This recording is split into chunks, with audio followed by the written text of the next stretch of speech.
1, ignition. This is the bizarre case of a penniless student's cosmic crime. He thought he was James Bond and boasted he'd had sex on the moon. You did what? He roped in accomplices Sounds good. I'm in. Then I sealed my fate. to steal NASA's priceless moon rocks.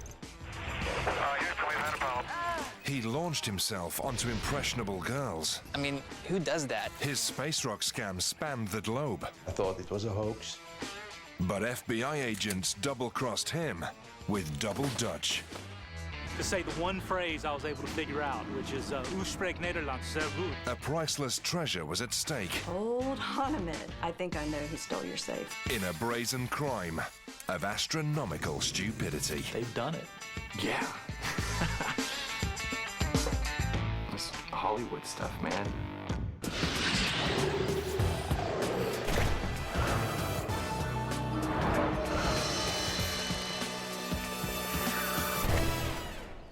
So this apartment number 5 is actually where Thad and I lived from when we were married up until basically he was put in jail. Okay, here we go.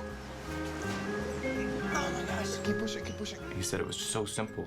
Just pulled up in there, wheeled the safe out. You all right? Yeah. Push it, push it, push it. Well, I tell you what, you'd really have to be confident that nobody was going to see you as you did that. That's not an easy task.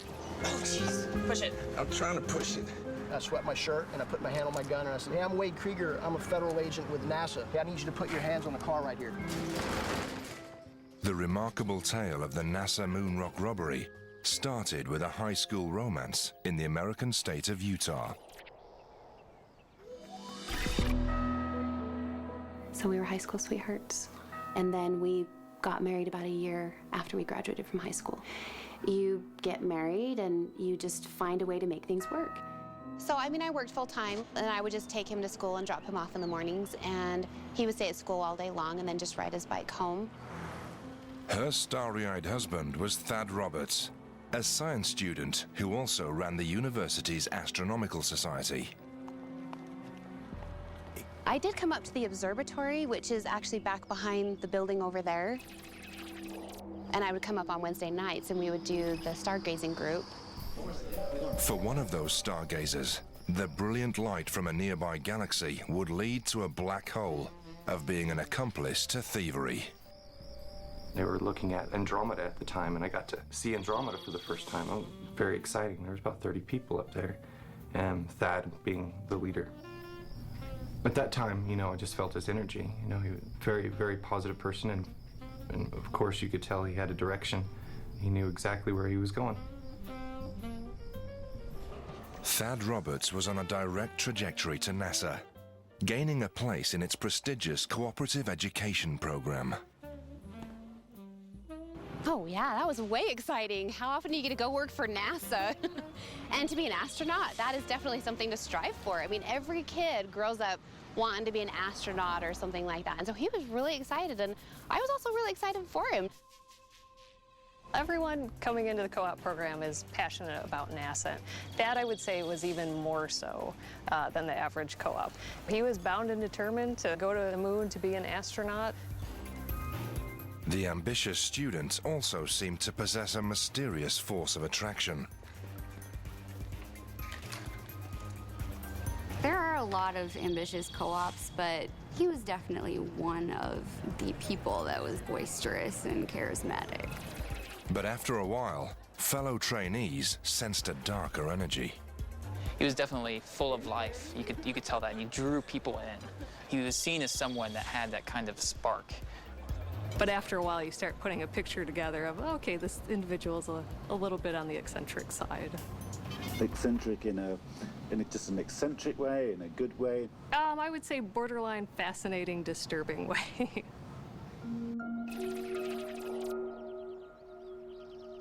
Thad Roberts was sent to Building 31 to help prepare delicate samples of Earth rock for NASA testing. The same building also held other rocks that were quite literally out of this world. We're going to go into the pristine sample vault.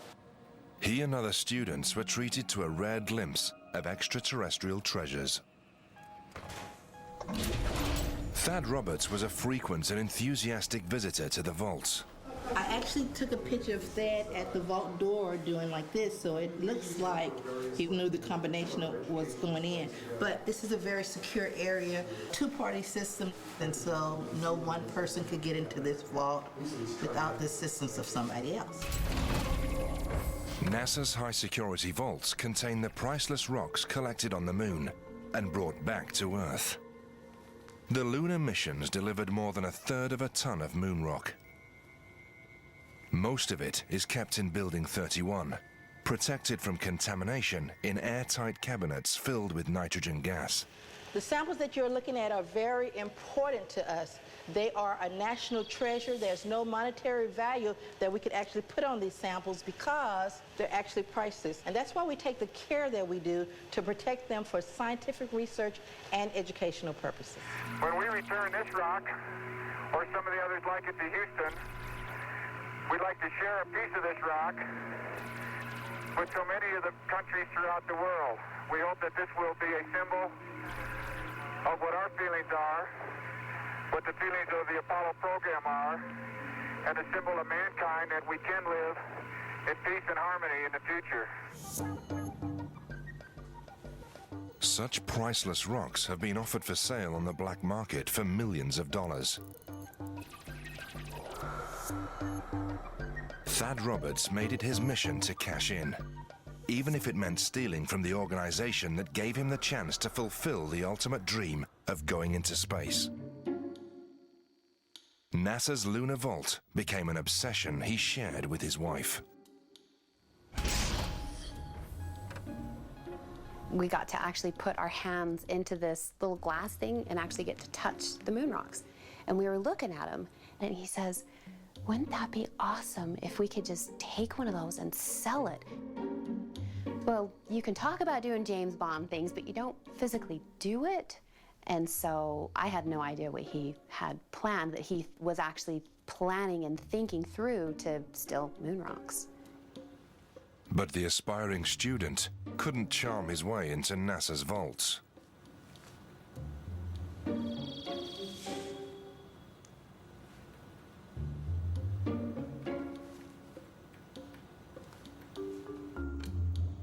Working in a laboratory on a floor below, Thad Roberts noticed another, more accessible stash of moon rock. They were a vital resource for a lifetime's work. Well, I have lunar samples from every Apollo mission, from Apollo 11 through Apollo 17. And they're kept in a safe, a 660-pound 5-drawer safe with a combination lock that's on them.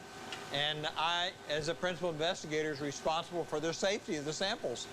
And I'm charged with this. For me to be able to have the privilege to work on these precious samples, I must keep them safe. They're kept in a safe. I, and only I, have the combination to the safe. And if you just back away, I'll open the safe.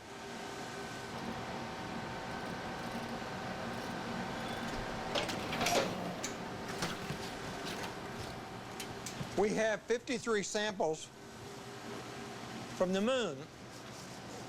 Samples from each of the Apollo missions, from Apollo 11, 12, 14, 15, 16, and 17. There's 101 grams of samples that were in my collection. Everett Gibson spent 30 years studying the precious samples, compiling notes for a book. We're looking at Apollo 17's basalt, 70215. This sample was collected by astronaut Jack Schmitt. Man, that is hard.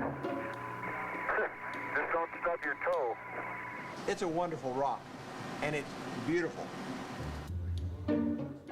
But Thad Roberts saw something else in the collection. A chance to make millions.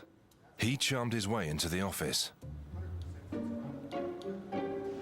In 2001, Thad Roberts came in to my office and sought me out and said, "Would you mind showing my wife, whom I never met before, whose name was Katie, could you mind showing Katie a lunar sample?" And I think we went into his office. I asked Thad and KD to stay by the door while I went and opened my safe where the samples were stored. It seemed the NASA scientist wasn't careful enough. His visitor spotted what he thought was the code to the safe. I opened the safe and I showed Katie a rock from the moon. She was thrilled. And then, as I do to a lot of guests, I pulled out a small sample of a meteorite I myself had recovered in 1968. And so I gave a small piece of it to Katie. Everett was a really nice guy, and I really appreciated him doing that for us. He just wanted to give us something else to be excited about. So that was fun. Little did I know that visit was one that Thad got the idea that somewhere on this site of the Johnson Space Center there might be a safe somewhere, that there would be lunar samples in that safe, and he could plot to try to steal them.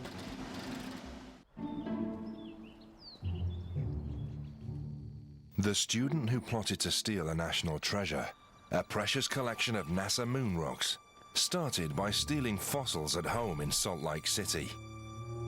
Aspiring astronaut Thad Roberts stole artifacts from his university's Museum of Natural History. There was a trilobite. It was probably about that big that he had stolen. He had told me that the professors at the University of Utah had just liked him so much that they gave him some rocks, when I guess those were ones he just stole. This would be, what, 2001? And he said, come on down to the museum if you have some time. And I'm like, sure, I'll meet you down there. The fellow student who had attended stargazing evenings with Thad Roberts was allowed in on a bigger scam. He phrased it this way. He said, what do you think about moon rocks? I may have one. What do you think would be the possibility of selling a moon rock? And just Googled it. It was immediately apparent that it was illegal to possess moon rocks unless you'd been gifted it. The next time I saw Thad, I mentioned that. He said, well, I have met a Honduran prince, and he has in his possession the rock that was gifted to them by the U.S. government. And I'm trying to help him sell it. And he's willing, to pay for our time. So I avoided mineral collectors in the U.S., and I sent out an email to about 50 mineral collectors, and that's that email everybody talks about. Gordon McWhorter gave himself an alias, Orb Robinson. Hello, my name is Orb Robinson. I have in my possession a multi-carat moon rock. Make it flowery and poetic. The email went around the world. Among many other places, it ended up in the inbox of an amateur mineralogist in Belgium. The first impression is always that this is got to be a joke. But something inside me put it aside and said, this is not the usual spam. And I even told him, I said, the legalities of this are well known. It's a federal offense, and you go to jail for a long time if you try it. So, please, if you're interested, let's make this a private affair. Back in my head, I'm helping some poor Honduran prince I've never met. This Hollywood stuff, man. The Belgian had a vast collection of fluorescent minerals. He wanted to shed more light on the mysterious moon rock seller in the United States. My first reaction was, let's try and lure him out and see if what he is selling is real. And so I wrote him this email saying that I might be interested if you can prove that you have the real thing, the real McCoy.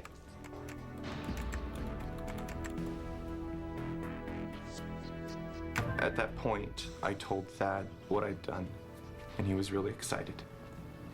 He suggested he set up an email account, and I forward those ones that were interested, which I did. Gordon McWhorter passed his Belgian contact on to Thad Roberts. And I didn't talk to him for quite a while. The fossil thief was busy, plotting a way to get his hands on the precious moon rocks he'd seen in a safe at the Johnson Space Center.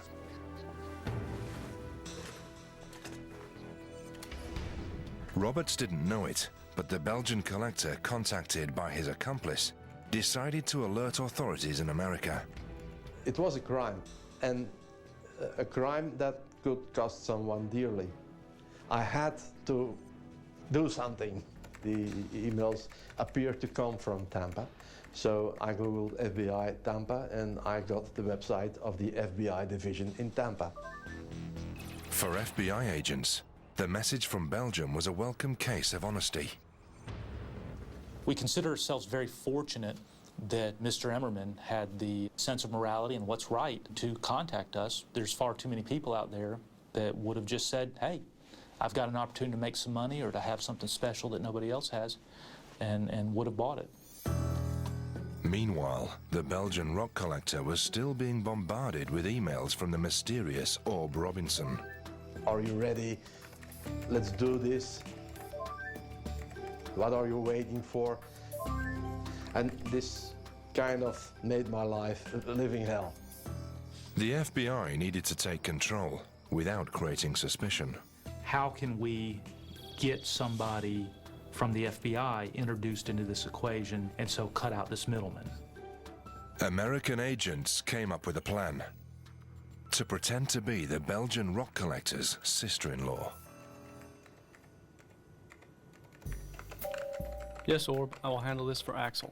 He has explained to me a good bit about what we are doing and the need for caution and discretion. Lynn. That's how we introduced me to Orb, basically. The aim was to set up a sting operation and arrest the mysterious Orb Robinson. FBI agents found a critical clue as to where he might be. What we had from the original emails, we were able to get those and to be able to look at the internet headers and start to trace back the IP addresses. And we looked through, and yes, there were some IP addresses, and we've got some that are from the Johnson Space Center, which all of a sudden ratcheted the whole thing up. They realized they were dealing with a possible inside job within NASA itself. The Space Administration has its own special agents, like Patty Searle. We're actually the same job series as the FBI, the Secret Service. With a potential suspect in their sights, the FBI passed their information onto NASA's Special Investigation Team. Go! Okay. Well, we couldn't just call NASA right off the bat. We could have been a trusted insider. We didn't know. But they did know that the suspect who was sending emails from the Johnson Space Center had also sent emails from the University of Utah. We actually found two suspects, two professors from the University of Utah who were working at Johnson Space Center. Agents didn't realize they should have been chasing a lowly trainee, or so-called co-op.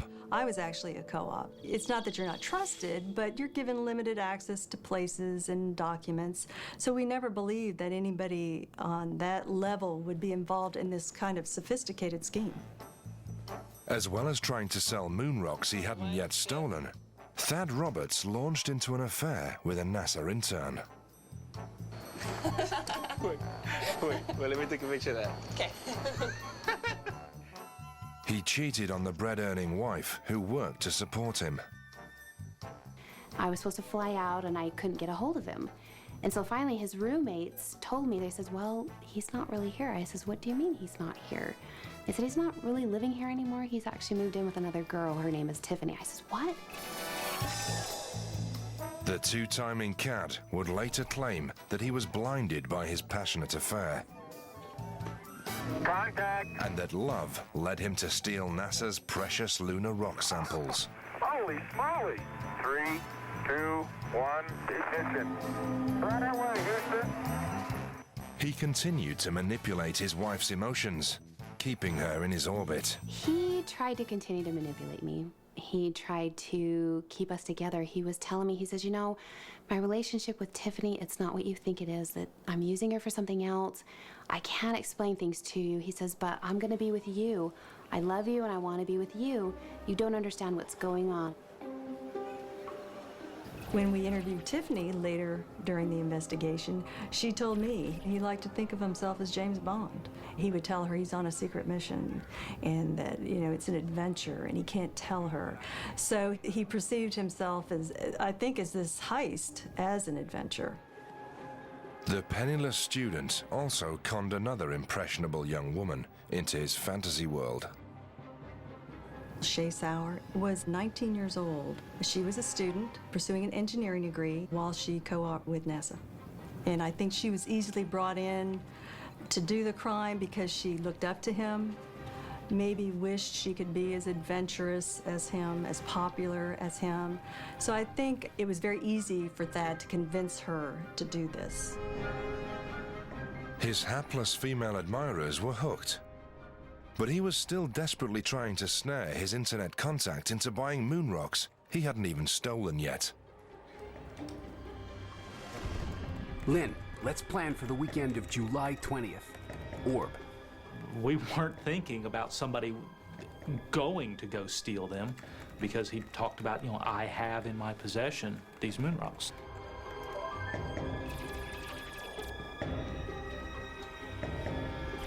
Orb. Very excited about next weekend. Speaking of the restaurant, how will I recognize you? Lynn. And so his response back to me was that I will be wearing a black shirt and a dolphin pendant necklace. And between that and the scheduled meeting time of me coming in at 6 p.m., you should be able to recognize me in that way.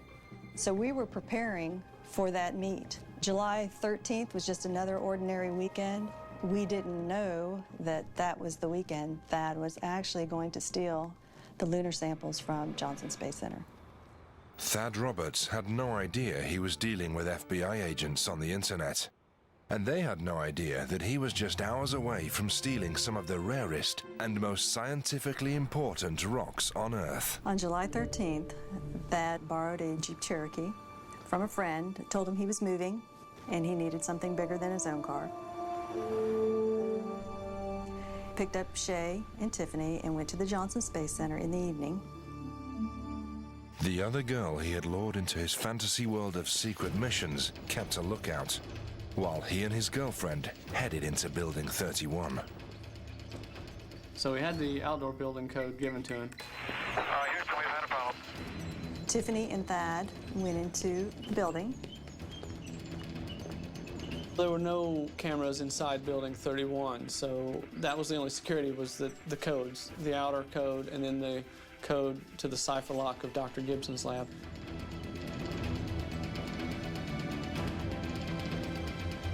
Thad Roberts actually went to Dr. Gibson's lab and tried to figure out the code on the cipher lock. There was a series of 5 buttons, and the code was 4 of those buttons in some certain sequence.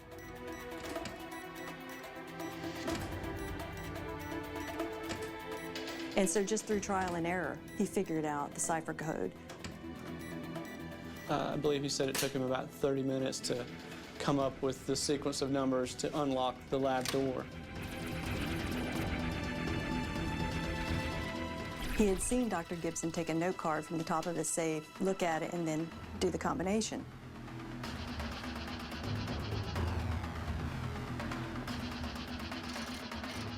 So Thad thought that was the combination. It wasn't the combination on the back of that index card. It was actually some type of algorithm Dr. Gibson had made up to help him remember what the actual combination was.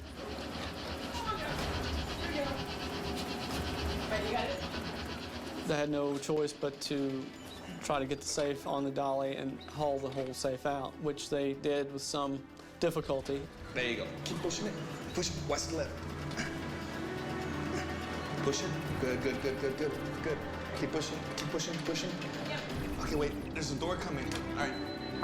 Quickly, quickly. All right. Turn it. Right. Turn it. Turn it. Push it. There you go. I'm trying to push it. Well, I tell you what, you'd really have to be confident that nobody was going to see you as you did that. That's not an easy task. You all right? Yeah. Confident or stupid, I'm not sure which, because I don't know how you explain it if somebody comes walking by just happenstance, and there you are hauling out a safe.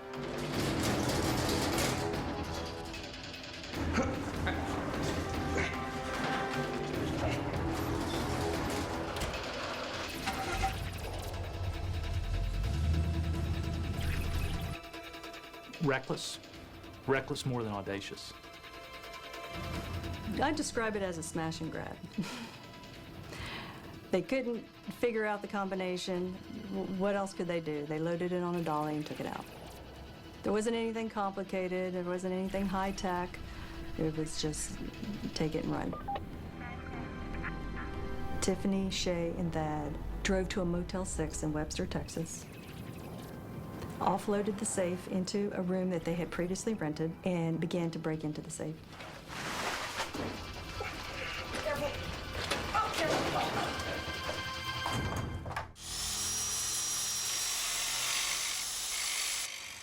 A student in a prestigious NASA study program stole a safe full of precious moon rocks.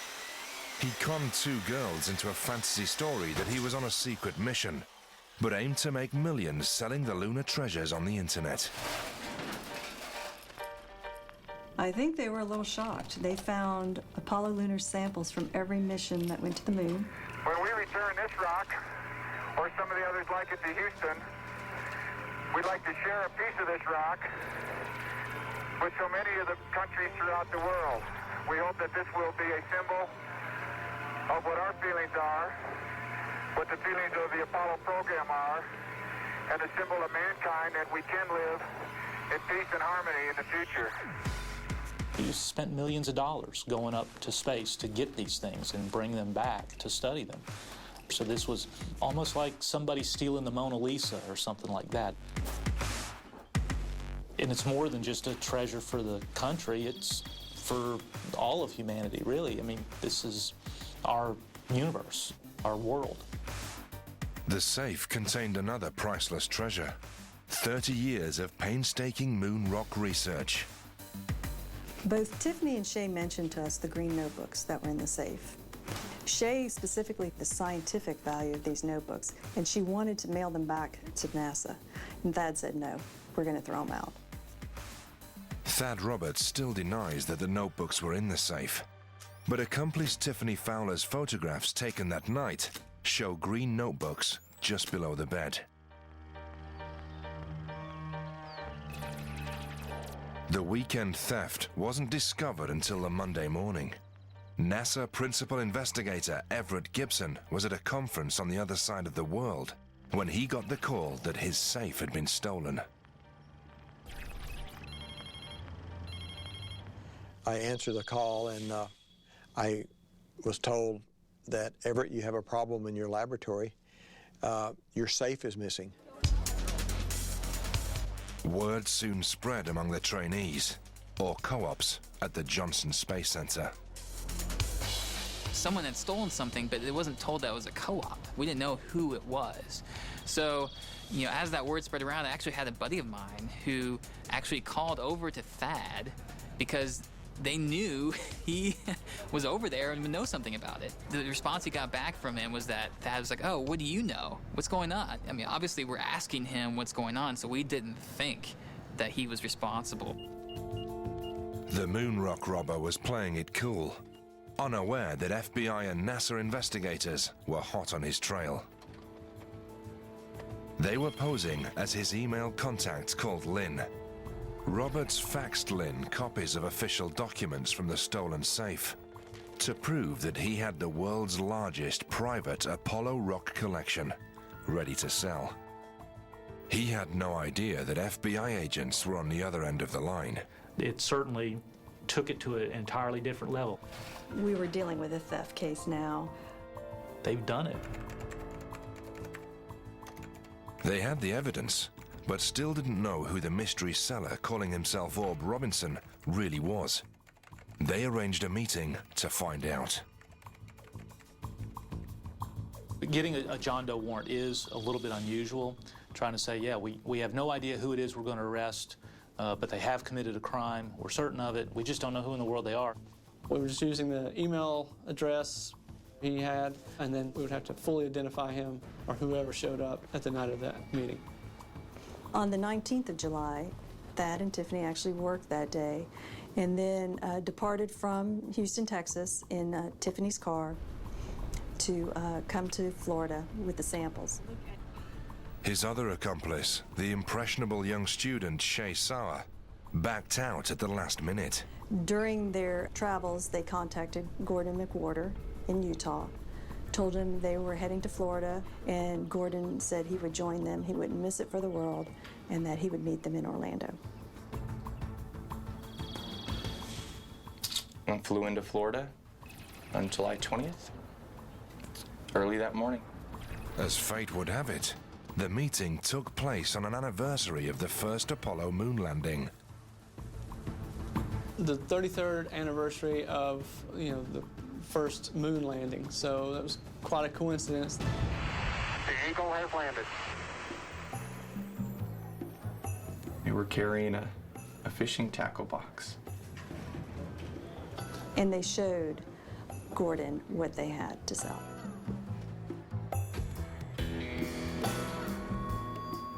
Armstrong and Aldrin see what no human eyes have ever seen before.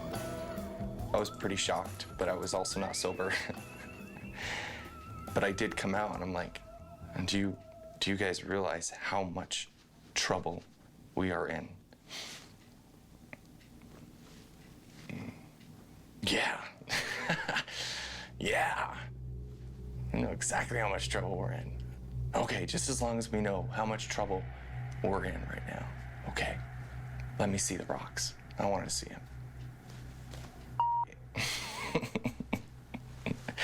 Let me see these rocks. And so they opened up the tackle box. This one's 6. Let me see that one. This one's 7. And he's, price tagging them as we go. Thad puts the tackle box beneath the bed, and that's where we hide it. I'm like, you guys hungry? I need something to eat. And it crossed my mind, I could at this point leave this whole situation. Say bye-bye. And I don't know, you shoulda, woulda, coulda. Back in the hotel room, Thad Roberts claims he put lunar samples on the bed so that he and his girlfriend, Tiffany Fowler, could be the first to have sex on the moon. Hardly the kind of giant leap Apollo astronauts imagined their historic missions would inspire. Other astronauts had made this journey to the launch pad, but never with such anticipation. Let us go to the new worlds together. Now the time had come.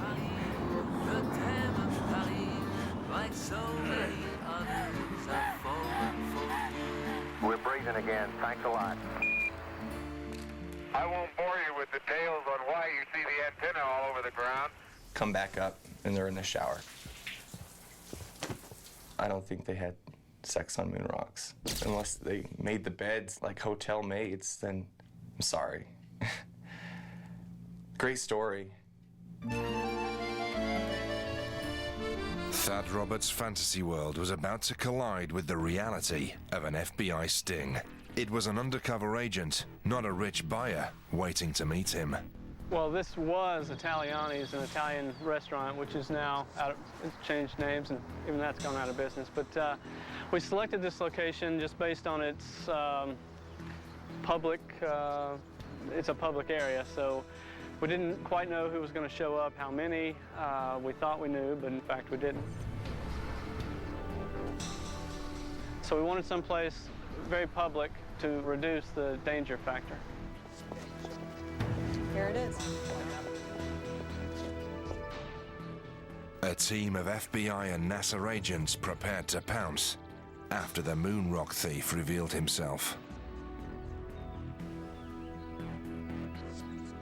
The person Thad Roberts thought was a Belgian buyer's sister-in-law was played by another special agent. I can remember it was probably about 10 minutes after the meeting time. We were late getting here because of the weather. And Lawrence, because we were short on time, dropped me off at the door. I went in and looked for the individual who described themselves. Of course, we know him as Orb Robinson, and he was not in the restaurant at that point. So I didn't know if we had missed him and he had gotten scared and left, or he was going to be late arriving as well and had gotten caught in the same traffic jam that we did. So I just simply went in, ordered a drink, sat down at the bar, and waited. Tiffany's driving. So we all go in Tiffany's car, and we drop that off. And he walks into Italiano's alone. Well, me and Tiffany go, and we park the car. He was very easy to notice because he had that exact outfit on. And we were all shocked because he wasn't who we suspected.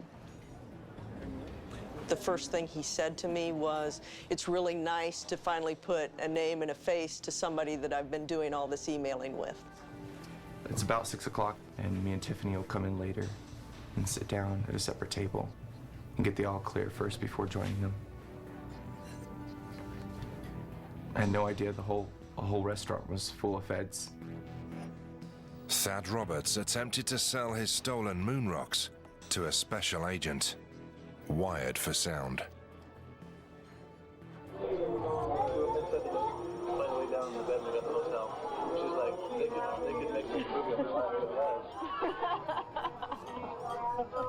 You sound very adventurous. Your girlfriend must be very adventurous too.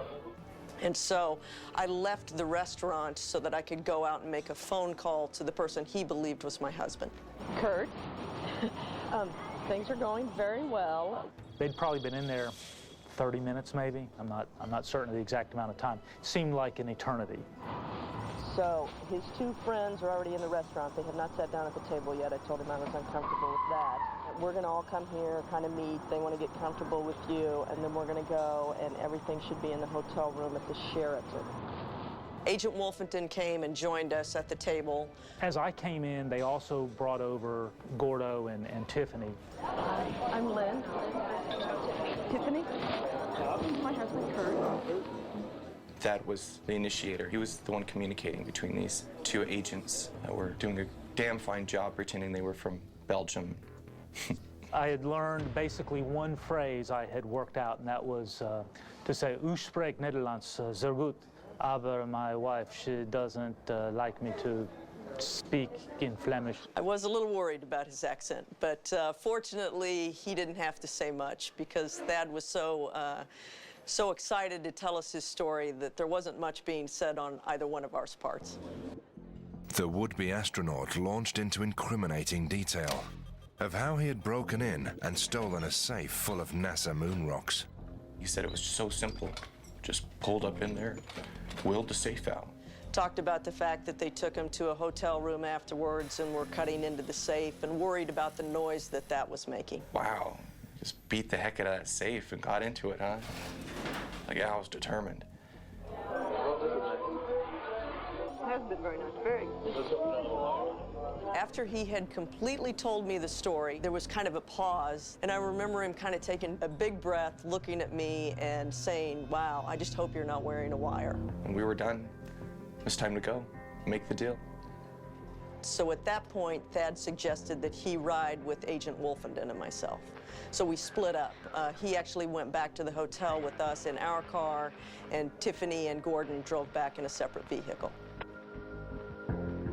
Everyone's very tense. It was bumper to bumper, stuck. Took us a half hour to go a mile.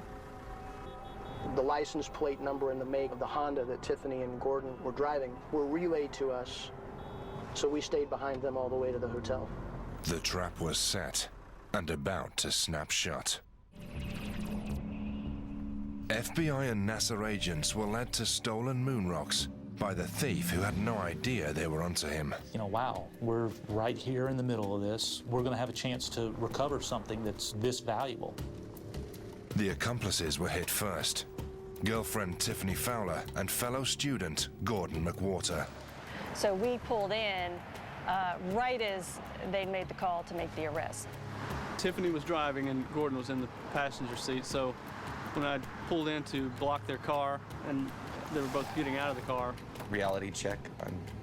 I'm instantly sober and get out of the passenger side car. And you're under arrest. Put your hands up. Whoa, did we miss a traffic violation? What's going on? I remember being parked that way somewhere and having to rush up. They were already behind the car by the time I got there. Turn away from me, face the car, slowly put your hands behind your back. Oh yeah, I was going to jail. And I wasn't gonna get out. While his accomplices were arrested, Thad Roberts unwittingly led 2 undercover agents to his hotel room. We were very focused on getting into the hotel, figuring out which hotel room they were in. The operational plan was to have some other agents get onto the elevator with us.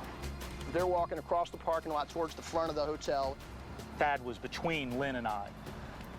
And I said, Thad. And he kind of looked up like, who's calling my name? I just recall people from the right coming over and Thad being gone. Thad Roberts? And he said, yeah. I swept my shirt and I put my hand on my gun and I said, hey, I'm Wade Krieger. I'm a federal agent with NASA. Hey, I need you to put your hands on the car right here. And there he is, spread on the trunk of a car. And then I had him lean forward like this. I had him put his hands behind his back like that. And then I moved in and I cuffed him. That hurts, doesn't it? Put his hands behind his back. My partner was covering me. We had this Dodge Caravan. We called it the Scooby van, and we stuffed him in the van and, went and made contact with the other agents. The fantasy was over. Reality sunk in when the wife he had cheated on refused to post bail. I had to double take. I says, you did what? He says, yeah, I'm in jail because I stole moon rocks from NASA and tried to sell them, and the FBI caught me. But the damage had already been done. The moon rocks were recovered, but had been contaminated. Perhaps worst of all, notebooks recording 30 years of research were missing. So did those notebooks contain all of your personal writings about your research over the last 30 years? Yes, ma'am. And have you ever gotten those notebooks back? No, ma'am. To your knowledge, have they been recovered? No, ma'am. The judge took that very seriously, and she considered that when she sentenced Roberts. And she even said something like, Thad Roberts can write a book after this is all over and done with, but Dr. Gibson can't because his research is gone. Pleading guilty, Thad Roberts was sentenced to more than 8 years behind bars. He did get a reduction to 90 months based on the fact that he testified against Gordon McWhorter at his trial. I didn't see the outside of a jail cell for 4.5 years. But the former drug user re-emerged from the dark side of the moon. It saved my life, really. With drugs, I couldn't stop. I was wanting to die. Prison sobered me up. It saved my life. Thad Roberts' female accomplices escaped a jail term. I think the judge was very sympathetic. She realized that Thad manipulated them and that this was out of character for them. These weren't bad girls. They were smart girls going to college on the right track to a successful future, and Thad ruined that. The ambitious student's mission was aborted. His hopes of becoming an astronaut vaporized by greed. And there was no re-entry into the marriage with his once faithful wife, who supported him as a student. I thought we would be married forever, but come to find out differently.